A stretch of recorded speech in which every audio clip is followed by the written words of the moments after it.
Bonjour à toutes et à tous, bienvenue encore une nouvelle fois dans cette vidéo dans laquelle on va continuer l'étude du premier module le roman autobiographique La boîte à merveilles de Ahmed Sfraoui. Donc nous avons déjà commencé l'étude des trois premiers chapitres de La boîte à merveilles et aujourd'hui nous allons étudier la suite des chapitres, à savoir les chapitres 4, 5, 6 et 7. On commence notre séance par le chapitre 4 et de la même manière on va essayer de présenter les idées principales de ce chapitre. Premièrement, l'arrivée du printemps. Le chapitre 4, c'est le début du printemps. Alors je vais m'arrêter ici pour expliquer un petit peu cette division, cette répartition des saisons. Alors la première partie que nous avons déjà vue concernant les trois premiers chapitres, c'était la saison de l'hiver. Maintenant, cette deuxième partie qu'on va étudier aujourd'hui, ça veut dire à partir du quatrième chapitre jusqu'au septième chapitre, c'est la saison du printemps. Huitième chapitre jusqu'au dernier chapitre, c'est bien sûr l'été. Ça donne presque une année. C'est-à-dire Ahmed Sfraoui nous a raconté presque une année de sa vie. Ensuite, la préparation des gâteaux par la Zoubida avant sa visite chez l'Aïcha. Alors là, Sidi Mohamed nous a décrit la préparation, ou bien les préparations qu'a fait Zoubida avant sa visite chez l'Aïcha.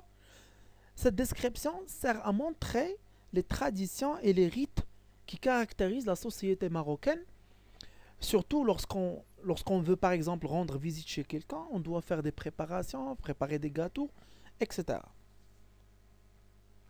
Les deux femmes se livrent à leur commérage et Sidi Mohamed joue avec les enfants.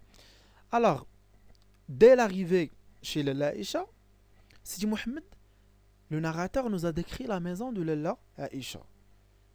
Et les deux femmes, c'est-à-dire Zubida et Lalla Aïcha, vont profiter de la journée pour le papotage, pour le commérage et la critique des gens.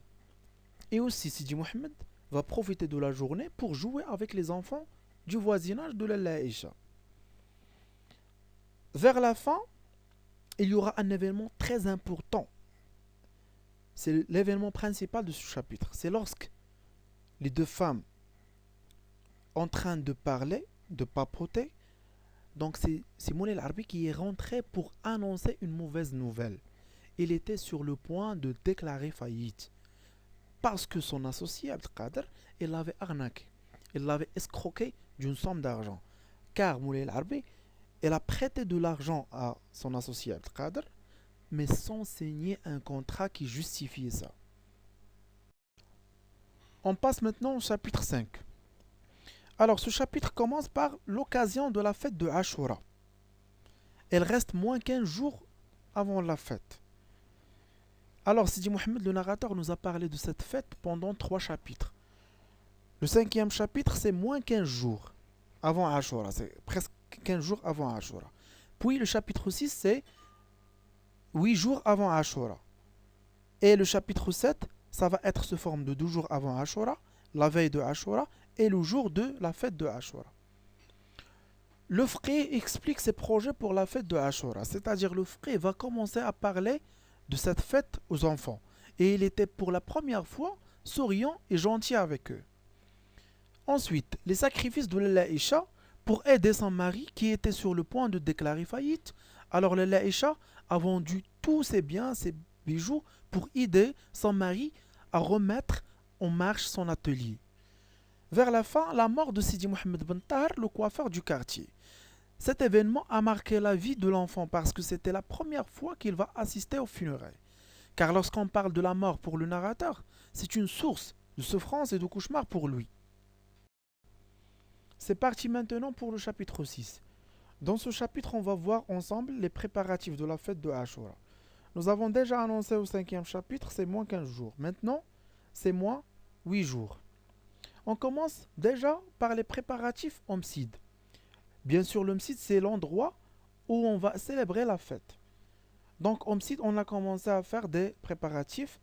On peut citer parmi ces préparatifs, former des équipes, blanchir les murs à la chaux. La chaux, bien sûr, c'est une matière qui sert à blanchir. Et finalement, frotter le sol. Et ici, Sidi Mohamed est nommé le chef des frotteurs. Et il était fier de ça. Ensuite, les préparatifs à la Qisariya. Donc Zubida emmène Sidi Mohamed à la Qisariya pour lui acheter des habits neufs pour la fête. gilet, chemise, babouche. Maintenant, on va voir le chapitre 7 qui se déroule 2 jours avant Ashura, la veille de Ashura et le jour de Ashura. Il commence par les femmes s'achètent des tambours et des bendir, c'est-à-dire toutes les femmes vont acheter des bendir et des tambourins. Tout le monde essaie ces instruments. Cela crée une atmosphère assourdissante et on a du mal à supporter ce bruit énorme. Et aussi, avant la fête, les enfants mettent les dernières touches homicides. Une séance du coiffeur. Là, Sidi Mohamed et son père vont chez le coiffeur qui s'appelle Abdelrahman. C'est le coiffeur, ou bien c'est un coiffeur, n'est pas aimé par l'enfant. Le jour de la Ashura, Sidi Mohamed met ses vêtements de la fête et part en Sid. Le jour de la fête, tout le monde se réveille très tôt le matin. Alors l'enfant Sidi Mohamed est habillé de ses nouveaux habits que sa maman lui avait acheté de la Chrysalia et accompagné au Sid par son père, puisque elle fait déjà nuit. Homicide, des enfants lisent le Coran et font des invocations. Après le déjeuner de fête, Lalla Aisha fait à la famille du narrateur une visite surprise. Alors vers la fin, j'aimerais bien vous dire une remarque très importante. Lorsqu'on parle d'un roman autobiographique ou bien d'un récit de vie, et il y a trop d'événements, trop de détails à citer, à présenter. Mais on est là seulement en train d'expliquer les idées principales que vous devez normalement savoir et retenir dans ce roman. Voilà, nous venons de finir cette séance concernant les chapitres 4, 5, 6 et 7. Vers la fin, j'espère que vous avez obtenu plus d'informations concernant ces chapitres. Les chapitres suivants vont être présentés dans la vidéo prochaine, Inch'Allah. Je vous remercie infiniment, bon courage et très bonne chance à tout le monde.